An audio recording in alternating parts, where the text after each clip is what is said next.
am down and oh my soul so weary, when troubles come and my heart burdened be, then I am still and wait here in the silence until you come and sit a while with me. You raise me up so I can stand on mountains. You raise me up to walk on stormy seas. I am strong when I am on your shoulders. You raise me up to more than I can be.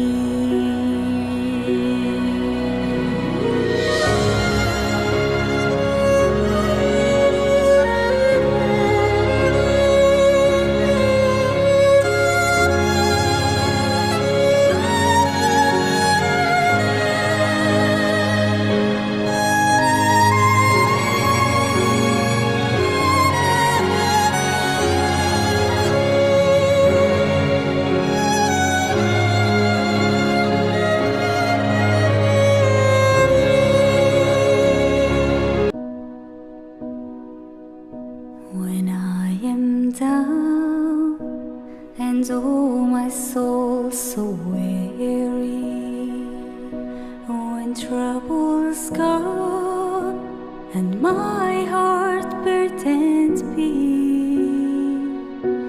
then I am still and wait here in the silence until you come and sit a while with me.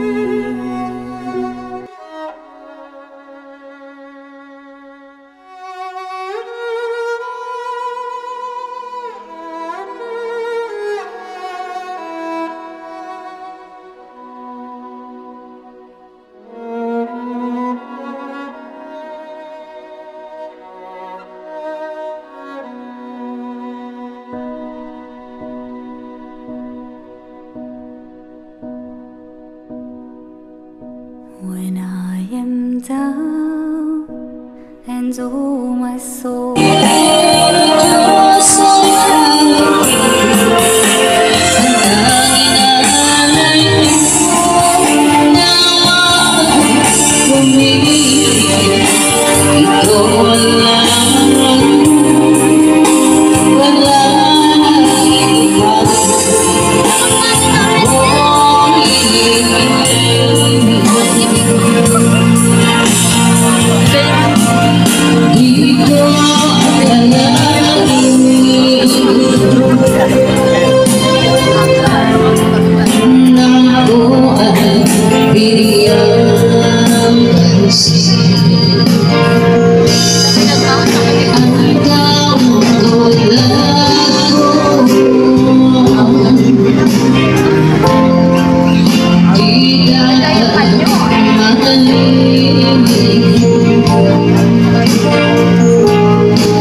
Blessed be the God and Father of our Lord Jesus Christ, who has blessed us all with the gift of His earthly love, and has given to our beloved man, for a span of years and gifts of character.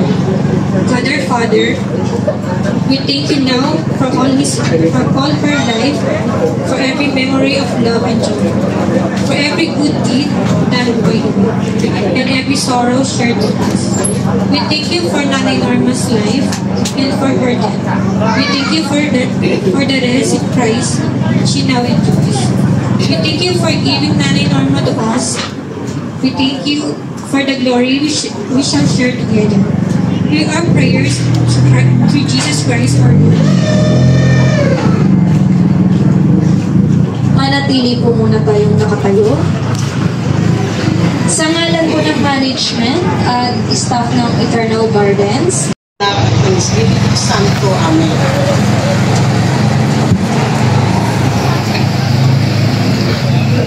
Panginoong Jesucristo, sa pamamagitan ng tatlong araw mo sa puntod, pinabanal mo ang mga libingan ng lahat ng mga nananalig sa iyo. Bilang tanda ng pag-asa na may pangako ng pagkabuhay muli, kahit na inangkin nito ang aming mga mortal na katawan. Ipagkaloob mo ng kapatid namin si Nanay Norma ay mahimlay nawa sa kapayapaan hanggang sa gisingin mo siya tungo sa kaluwalhatian.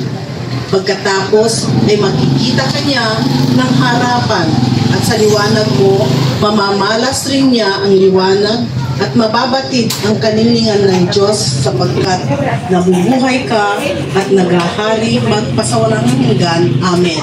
Sa ngalan ng Ama, ng Anak at ng Espiritu Santo. maaari na po tayong umupo.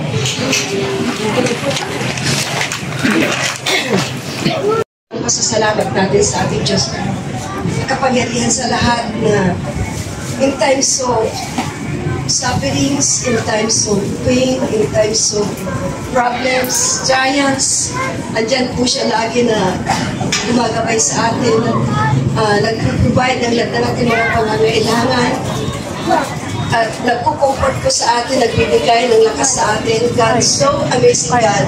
Kaya pinagpapasalamat ng maraming salamat kay Lord na hindi niya kami pinabayaan. And secondly, I would like to thanks those person na nakasama din namin sa pag-aalaga kay nanay. Gusto ko rin i-mention yung pangalan nila. Noong una si Ligaya, si Cherry at si Jessa na andyan na matyaga din sila na nag-alaga kay nanay. Hindi nila kami iniiwan na talagang nakita ko sa kanila yung pagmamahal din nila kay nanay. Nakita ko din sa kanila yung tiyaga nila. So I thank you very much. And sa ating pong lahat, nandito po, yung mga nakiramay, sumuporta, nakipagpuyat po sa gitna ng aming pagdagalahati, mga tumulong, salamat po sa inyong lahat, na hanggang sa huling sandali, nandito kayo na nagbigay sa amin ng support, nagbigay sa amin ng pakikiramay. So I thank you all. Salamat sa inyong lahat. And lastly, I would like to thank Nanay Norma. Nakita ko sa kanyang buhay, she is very loving. Talagang mapagmahal siyang nanay. Sa kabila mga nakita ko rin mga kakulangan namin ng mga anak niya, pero punong-puno siya ng pagmamahal. She has that love na talagang makikita mo yung full support niya sa mga anak niya, sa mga apo niya. Na, one thing I remember lagi na sa kanya na kada matutulog kami kung makita niya walang kumot yung mga bata, yung mga apo niya, kinukumutan niya sila. Talagang hindi niya sila pinapabayaan na natutulog na nakaalam lang sa higaan. And one thing din na nakita ko sa kanya, yung support niya na lagi niya sinasabi na kumain na ba kayo, may pagkain ba kayo. She said to it na talagang may kinakain yung mga bata. So I thank Nanay Norma, thank you very much, Nanay. Sa mga support mo sa amin, sa mga tulong mo sa amin, yung pagmamahal mo na buong-buo, ang pagmamahal mo sa mga anak mo at sa mga apo mo. Thank you, Nanay Norma. Sa huling sandali ay nakita ko rin yung paghihirap niya, pero talagang very small. Hindi rin siya nagdaing yung hirap, yung sakit. Dahil alam din niya yung pagmamahal, binigay din namin sa kanya, yung sukli na binigay din namin sa kanya. Napakabuti niya na nanay. Na-demonstrate na remember din na napaka-friendly niya. Yung kahit hindi niya kilala na tao, nakikipag-usap ng, kasi very approachable siya eh. Kahit makita lang niya sa daan, kausap niya, nakangiti lagi kasi masayahin siya. She loves to go to party na yung bang masaya siya na maraming mga tao, maraming mga katsalamuha na laging nakangiti, laging nakatawa. Tapos sabi niya, sino ba yung kausap mo? Sabi niya, tinatanong niya kahit hindi niya kilala eh. Talagang very friendly siya na approachable. Kaya, nakita ko yun na character din niya na talagang loving and friendly siya. So, hindi ka namin makakalimutan, nanay. Kahit wala ka na sa aming feeling, eh, talagang we found our hearts with love, with care. Kaya salamat, Nay. Maraming salamat sa iyo. At sa huling sandali, may pamamaalam namin sa iyo, pero andyan ka lagi, andito ka lagi sa puso namin. Kaya ko'y nagpapasalamat. Thank you very much. Umaga sa inyong lahat. Gusto ko magpasalamat. In behalf of my brothers, maraming salamat sa mga nakiramay, sa mga tumulong, at nakasama namin hanggang sa huling pagpanaw ng aming mahal na ina. Salamat, maraming salamat po sa inyo. Nung mawala si nanay, sabi ko ayoko na umiyak. Masakit, oo. Masakit ang mawala pala ng isang pamilya o isang mahal sa buhay. Hindi mo kaya halos.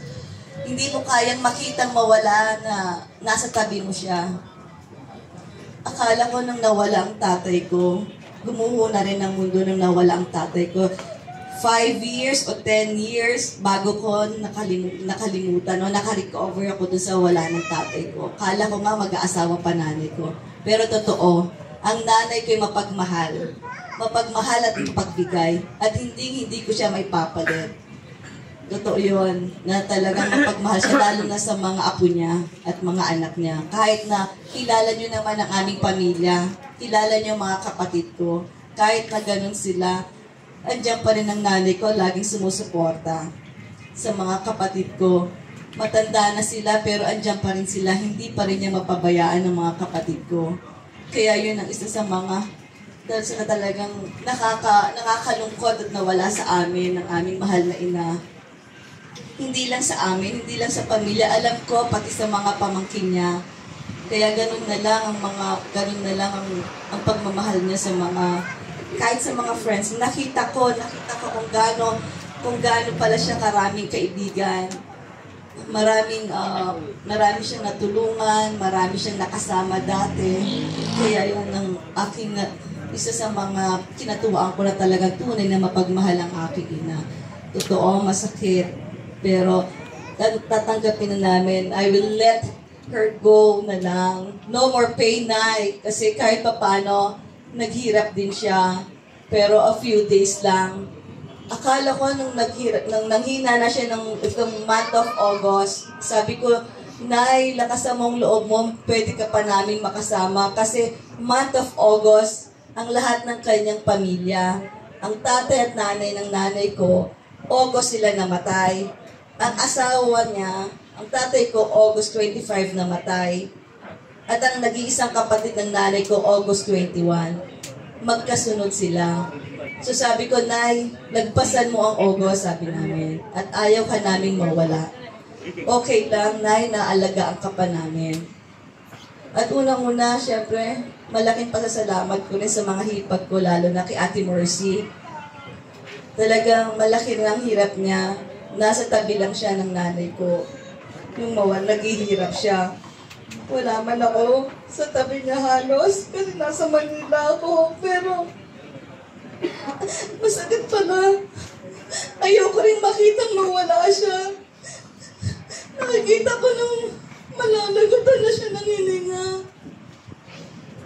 Parang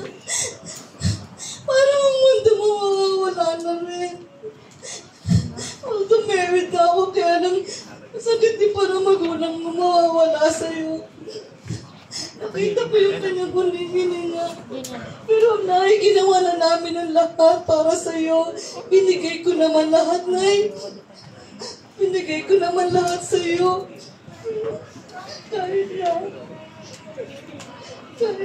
anong mga kagustuhan mo na nabigay ko. Nasa iyo na ang buhay ko na eh. Kahit na paano napasaya ko pa siya na medyo kalakasan pa niya. Napasyal ko pa siya, nadala ko pa siya sa Singapore, nadala ko pa siya sa Bohol. Kahit na paano sa bigan sa mga apo niya, napapasyal ko pa siya kung saan man ako nakakarating. Gusto kong marating mo rin. Kaya nabigla na siyang nanghina pagdating ng pandemic. Hindi ko na masakit. Kaya, Nay, isang mensahe ko sa'yo talagang hindi ka namin makakalimutan. Ang memory mo, mananatili sa puso namin, Nay. Mananatili ka sa puso namin.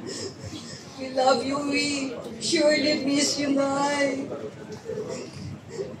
Pero sige, Nay, alam namin, bonus, sabi nga nila, bonus ka na kasi 84 ka na. Pero, hindi pa lang. Kahit sabihin ko, kahit 90 ka pa sana, kahit na medyo mahina ka na, basta nasa tabi ka lang namin. Nay, I love you, na hindi pa lagi kong sinasabi sa'yo pag umaalis ako, mahal na mahal kita. Huwag mo kaming iwan, sabi ko, pero hindi, iwan mo kami.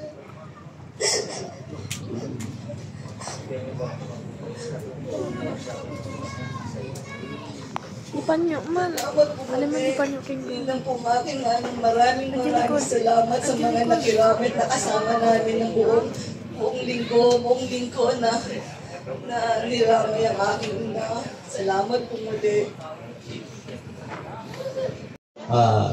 Nakiramay sa amin. Ako po ang pangalan na anak ni Nanay Norma. Pero salamat din sa inyo lahat. Ang masasabi ko lang, kay nanay ko, na nagbigay din ng mapagmahal talaga ang nanay ko. Hindi siya mapabaya sa mga apo niya. Sa mga marami siyang apo. Ang dami sa amin, sa akin lang.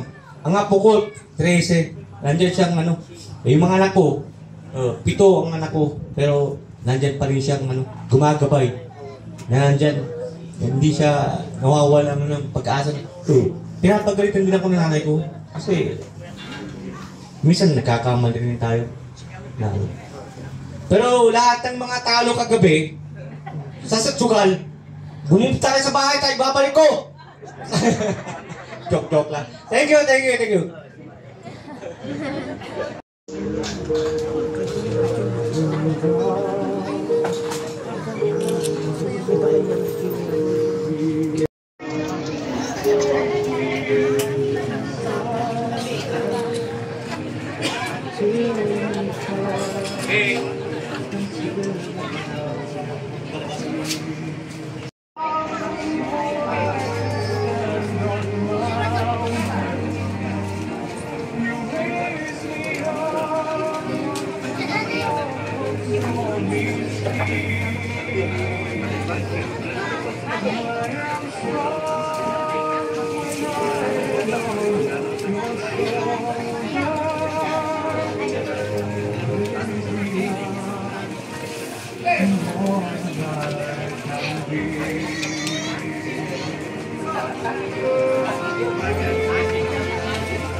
Tapos ka kayo dito.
Wala na po ba sa mga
Itong paglalakbay ay makakarating sa paroonan at sa iyong pag-ibig.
Isa, dalawa, tatlo. Wala pa ba si Nanay Norma para sa masaya?